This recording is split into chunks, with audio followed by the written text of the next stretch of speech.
ಎಲ್ರಿಗೂ ನಮಸ್ತೆ. ತುಂಬ ದಿನದಿಂದ ವೀಡಿಯೋ ಮಾಡಿದ್ದಿಲ್ಲ, ಯಾಕಂದರೆ ಬೆಂಗಳೂರಲ್ಲಿ ಪೊಲೀಸ್ದು ಸ್ಟೇಟ್ ಲೆವೆಲ್ ಸ್ಪೋರ್ಟ್ಸ್ ಇತ್ತು. ಸೊ ಸ್ಪೋರ್ಟ್ಸಲ್ಲಿ ಭಾಗವಹಿಸ್ಲಿಕ್ಕೋಸ್ಕರ ನಾನು ಹೋಗಿದ್ದೆ. ಸೊ ಹಂಗಾಗಿಬಿಟ್ಟು ಸುಮಾರು ದಿನದಿಂದ ವೀಡಿಯೋ ಮಾಡಿದ್ದಿಲ್ಲ. ಬಟ್ ನೀವುಗಳು ಆಗ್ತಿರ್ತಕ್ಕಂಥ ಮೆಸೇಜ್ನ ಮತ್ತು ಕಮೆಂಟ್ನ ಎಲ್ಲ ನೋಡ್ತಿದ್ದೆ. ಸೊ ತುಂಬ ಜನ ಇನ್ಸ್ಟಾಗ್ರಾಮಲ್ಲೆಲ್ಲ ಕಮೆಂಟು ಮತ್ತು ಮೆಸೇಜ್ ಆಗ್ತಿದ್ರು, ಪರ್ಸ್ನಲಾಗಿ ಕೂಡ ಮೆಸೇಜ್ ಆಗ್ತಿದ್ರು. ಅಂದರೆ ಕಾರಣ ಏನಂತಂತಂದರೆ ಒಂದೆರಡು ವಿಷಯನ ಕ್ಲಾರಿಟಿ ಕೊಡ್ತೀನಿ. ಸೊ ಏನು ಕಾರಣ ಅಂತಂತಂದರೆ, ನೀವೆಲ್ಲರೂ ನೋಡ್ತಿದ್ದೀರಾ ಮತ್ತು ಕಮೆಂಟ್ ಕೂಡ ಹಾಕಿದ್ರಿ. ಏನಂತಂದರೆ, ರಾಜ್ಯಪಾಲರು ಈಗ ನೇಮಕಾತಿಗೆ ರಿಲೇಟೆಡ್ ಸಂಬಂಧಪಟ್ಟಿರ್ತಕ್ಕಂಥ ಒಳ ಮೀಸಲಾತಿ ಏನಿದೆಯಲ್ಲ, 56% ರಿಸರ್ವೇಷನ್ನು, ಅದನ್ನು ಮಸೂದೆನ ವಾಪಸ್ ಕಳಿಸಿದ್ರು ಅಂತ, ಅನುಮೋದನೆ ಕೊಡ್ದಿರಾ ವಾಪಸ್ ಕಳಿಸಿದ್ರು ಅಂತ.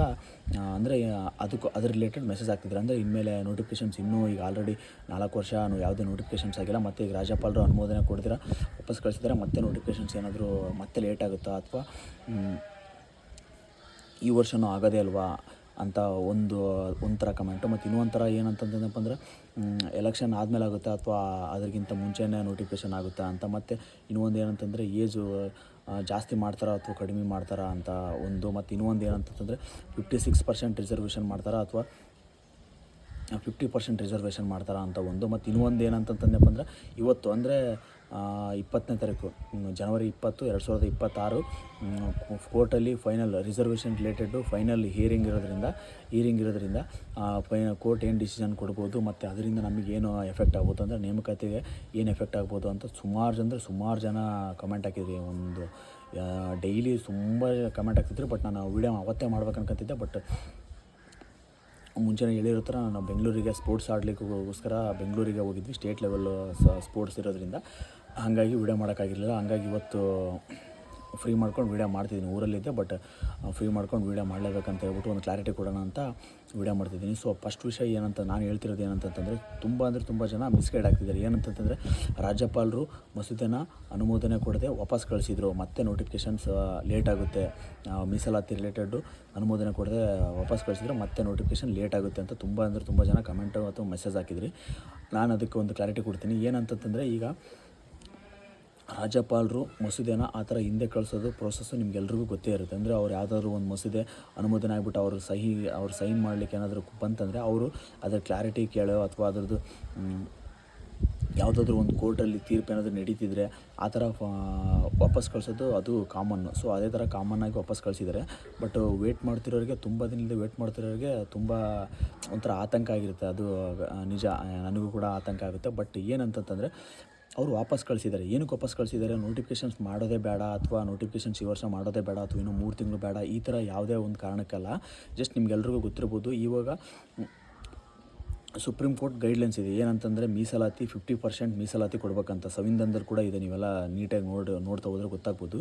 50% ರಿಸರ್ವೇಷನ್ ಇರಬೇಕಂದ್ರೆ, ಯಾವುದಾದ್ರೂ ಒಂದು ರಿಕ್ರೂಟ್ಮೆಂಟ್ ಮಾಡ್ತಾರೆ ಅಂದರೆ 50% ಮೀಸಲಾತಿ ಕೊಡಬೇಕು. ಅಂದರೆ ಪರಿಶಿಷ್ಟ ಜಾತಿ, ಪರಿಶಿಷ್ಟ ಪಂಗಡ, ಈ ಥರ ಒಂದು ಹಿಂದುಳಿದಿರ್ತಕ್ಕಂಥ ವರ್ಗಕ್ಕೆ 50% ಮೀಸಲಾತಿ ಕೊಡಬೇಕು ಅಂತ ಒಂದು ಸಂವಿಧಾನದ ಗೈಡ್ಲೈನ್ಸ್ ಇದೆ. ಬಟ್ ಈ ಸರ್ತಿ 56% ಮಾಡಿದ್ದಾರೆ. ಅಂದರೆ ಪರಿಶಿಷ್ಟ ಜಾತಿ, ಪರಿಶಿಷ್ಟ ಪಂಗಡ ಅಂದರೆ SC ಮತ್ತು STಗೆ 17%, 15 ಮತ್ತು 3 7 ಈ ಥರ ಮಾಡಿಬಿಟ್ಟು 56 ಆಗಿದೆ. ಸೊ ಹಂಗಾಗಿ ಅದು ಇನ್ನು ಕೋರ್ಟಲ್ಲಿ ಡಿಸ್ಕಷನ್ ನಡೀತಿದೆ. ಅಂದರೆ 50% ಮಾಡೋದು 56% ಅಂತ ಈಗಲೇ ಅನುಮೋದನೆ ಕೊಡೋಕ್ಕಾಗೋದಿಲ್ಲ ಅಂತ ಹೇಳ್ಬಿಟ್ಟು ಅವರು ಕಳಿಸಿದ್ದಾರೆ. ಅಂದರೆ ಒಂದು ಕ್ಲಾರಿಟಿ ಬರಲಿ ಅಂತ. ಇವತ್ತು ಕೋರ್ಟು ಒಂದು ಕ್ಲಾರಿಟಿ ಕೊಟ್ಬಿಟ್ಟು ಒಂದು ಫೈನಲ್ ಆಗಿ ಕ್ಲಾರಿಟಿ ಕೊಡುತ್ತೆ. ಸೊ ಇವಾಗ ಸುಪ್ರೀಂ ಕೋರ್ಟಲ್ಲಿ ಕೂಡ ಒಂದು ನಡೀತಿದೆ. ಮಧ್ಯಪ್ರದೇಶದ ಇದೇ ಥರ 50%ಗಿಂತ ಜಾಸ್ತಿ ಮೀಸಲಾತಿನ ಮಧ್ಯಪ್ರದೇಶದಲ್ಲಿ ಮಾಡಿ ಈಗ ಸುಪ್ರೀಂ ಕೋರ್ಟಲ್ಲಿ ಅದು ಕೇಸ್ ನಡೀತಿದೆ. ಸೊ ಅದು ಕೂಡ ಫೈನಲ್ ಜಡ್ಜ್ಮೆಂಟ್ ಈಗ 1ನೇ ತಾರೀಕಿಗೆ ಫೈನಲ್ ಜಡ್ಜ್ಮೆಂಟ್ ಬರುತ್ತೆ. ಸೊ ಅದು ಬಂತಂದರೆ ಇಡೀ ನಮ್ಮದು ಭಾರತದಲ್ಲಿರ್ತಕ್ಕಂಥ ಎಲ್ಲ ರಾಜ್ಯಗಳಿಗೂ ಅದು ಅನ್ವಯ ಆಗುತ್ತೆ. ಅಂದರೆ 50% ಕೊಡಬೇಕಾ ಅಥವಾ ಅದಕ್ಕಿಂತ ಜಾಸ್ತಿ ಕೊಡ್ಬೋದಾ ಅಂತ ಈ ಸುಪ್ರೀಂ ಕೋರ್ಟು ಏನು ಗೈಡ್ಲೈನ್ಸ್ ಮಾಡಿಬಿಟ್ಟು ಫೈನಲ್ ಆಗಿ ಹೇಳುತ್ತೆ, ಅದೇ ಫೈನಲ್ಲು. ಬಟ್ ಇವತ್ತು ನಮ್ಮ ಕರ್ನಾಟಕದಲ್ಲಿ ಫೈನಲ್ ಜಡ್ಜ್ಮೆಂಟ್ ಬರೆದಿದೆ. ಅಂದರೆ 50% ಮಾಡಬೇಕಾ ಅಥವಾ 56% ಮಾಡಬೇಕಾ ಅಂತ. ಸೊ ಅದಕ್ಕೋಸ್ಕರ ಇದೆಲ್ಲ ಕ್ಲಾರಿಟಿ ಆಗಲಿ ಅನ್ನೋದಕ್ಕೋಸ್ಕರ ರಾಜ್ಯಪಾಲರು ಮಸೂದೆನ ಹಿಂದಕ್ಕೆ ಕಳಿಸಿರ್ತಾರೆ. ಬಿಟ್ಟರೆ ಇನ್ನು ಮುಂದಕ್ಕೆ ಹಾಕಲಿ ಅಥವಾ ಮುಂದಕ್ಕೆ ಪೋಸ್ಟ್ಪೋನ್ ಮಾಡಲಿ ಅಂತ ಯಾವುದೇ ಕಾರಣ ಅಲ್ಲ. ಸೊ ಇವತ್ತು ಕೋರ್ಟಲ್ಲಿ ಏನು ಡಿಸ್ಕಷನ್ ಬರುತ್ತೆ ನೋಡಬೇಕು. ಅಂದರೆ ಇವಾಗ ಒಂದು ಗೈಡ್ಲೈನ್ಸ್ ಇದೆ, ಆ ಥರ ಅದನ್ನು ಮಿಸ್ ಮಾಡಿಬಿಟ್ಟು ಇದು ಮಾಡೋಕ್ಕೆ ಬರಲ್ಲ. ನಿಮಗೆಲ್ಲರಿಗೂ ಗೊತ್ತಿರ್ಬೋದು ಇಂದಿರಾ ಸಾಯಿ ಪ್ರಕರಣ ಏನು ಹೇಳುತ್ತೆ ಅಂತಂತಂದರೆ, ಮೀಸಲಾತಿನ ಯಾವುದೇ ಒಂದು ಹುದ್ದೆನ ರಿಕ್ರೂಟ್ಮೆಂಟ್ ಮಾಡಬೇಕಂದ್ರಿಗಿನ ಮೀಸಲಾತಿ 50% ಇರಬೇಕು ಅಂತ ಇಂದಿರಾ ಸಾಯಿ ಪ್ರಕರಣ ಹೇಳುತ್ತೆ. ಸೊ ಅದೇ ಥರ ಇಂದಿರಾ ಸಾಯಿ ಪ್ರಕರಣನ ಇದು ಒಂಥರ ಉಲ್ಲಂಘನೆ ಆಗ್ತದೆ. ಯಾಕಂದರೆ 56% ಮೀಸಲಾತಿ ಮಾಡಿ ಈ ಕರ್ನಾಟಕದಲ್ಲಿ 50 ಇರೋದನ್ನ 56 ಮಾಡಿಬಿಟ್ಟು ಕಾಲ್ಫಾರ್ಮ್ ಮಾಡ್ಲಿಕ್ಕೆ ಟ್ರೈ ಮಾಡಿದ್ರಲ್ಲ, ಸೊ ಹಂಗಾಗಿ ಅದು ಉಲ್ಲಂಘನೆ ಆಗ್ತೈತಿ. ಸೊ ಹಂಗಾಗಿ 50% ಇರಬೇಕು, ಬಟ್ 56 ಮಾಡಿ ನೇಮಕಾತಿ ಮಾಡ್ತಿದ್ದಾರೆ ಅಂತ. ಅಂದರೆ ಈಗ ಕೆಲವೊಂದು ಕಾಲ್ಫಾರ್ಮ್ ಮಾಡ್ಲಿಕ್ಕೆ ಅಂತ ಹೊಂಟಿದ್ರಲ್ಲ KS ಅವನ್ನೆಲ್ಲ 56 ಮಾಡಿದರು. ಸೊ ಹಂಗಾಗಿ ಕೆಲವೊಬ್ಬರು ಕೋರ್ಟಿಗೆ PIL ಹಾಕಿದ್ರು, ಅಂದರೆ ಪಬ್ಲಿಕ್ ಇಂಟ್ರೆಸ್ಟ್ ಲಿಟಿಗೇಷನ್ಸ್ ಅಂತ ಹಾಕಿದ್ರು. ಅಂದರೆ 50% ಇರೋದನ್ನ 56 ಮಾಡಿಬಿಟ್ಟು ಇದು ಮಾಡ್ತಿದ್ದಾರೆ. ಸೊ ಇಂದಿರಾ ಸಾಯಿ ಪ್ರಕರಣ ಹೇಳುತ್ತೆ, ಯಾವುದೇ ಒಂದು ಹುದ್ದೆನ ರಿಕ್ರೂಟ್ ಮಾಡ್ಬೇಕಂದ್ರಿಗಿನ 50% ಮಾತ್ರ ಮೀಸಲಾತಿ ಇರಬೇಕು, ಬಟ್ 56 ಮಾಡಿದ್ರೆ ಅಂತ ಪಬ್ಲಿಕ್ ಇಂಟ್ರೆಸ್ಟ್ ಲಿಟಿಗೇಷನ್ಸ್ ಹಾಕಿದ್ರು. ಸೊ ಅದಕ್ಕೋಸ್ಕರ ಕೋರ್ಟಲ್ಲಿ ಅದು ಜಡ್ಜ್ಮೆಂಟ್ ನಡೀತಿದೆ. ಸೊ ಇದಕ್ಕೋಸ್ಕರ ಈಗ ರಾಜ್ಯಪಾಲರು ಮಸೂದೆಗೆ ಅನುಮೋದನೆ ಕೊಡದೆ ಅದನ್ನು ಮಸೂದೆನ ವಾಪಸ್ ಕಳಿಸಿದ್ದಾರೆ. ಅಂದರೆ ಒಂದು ಕ್ಲಾರಿಟಿ ಸಿಗಲಿ, ಅದು ಒಂದು ಫೈನಲ್ ಜಡ್ಜ್ಮೆಂಟ್ ಬರಲಿ ಕೋರ್ಟಿಂದ ಅಂತ ಕಳಿಸಿದ್ದಾರೆ. ಸೊ ಅದು ಬಿಟ್ಟರೆ ಇನ್ಯಾವುದೇ ಕಾರಣ ಇಲ್ಲ.